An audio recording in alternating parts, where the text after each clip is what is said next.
BRS అధినేత కేసీఆర్ పై Station Ghanpur MLA Kadiyam Srihari hot comments చేశారు.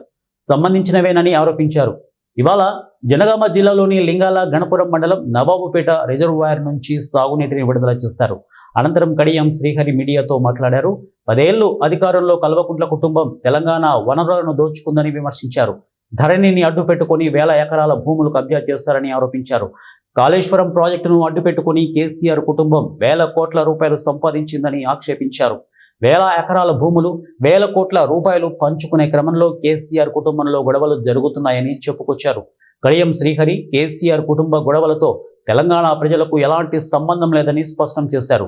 కాంగ్రెస్ పార్టీకి, కాంగ్రెస్ ప్రభుత్వానికి కూడా సంబంధం లేదని క్లారిటీ ఇచ్చారు. తాను బీఆర్ఎస్ పార్టీకి రాజీనామా చేయడానికి ప్రధాన కారణం కేసీఆర్ బిడ్డ లిక్కర్ కేసులో ఇన్వాల్వ్ అయినందుకేనని షాకింగ్ కామెంట్స్ చేశారు. కవిత లిక్కర్ కేసులో విచారణను ఎదుర్కోవడం, అనేక రోజులు జైల్లో ఉండడం సరైన పద్ధతి కాదని తాను బయటకు వచ్చానని చెప్పుకొచ్చారు.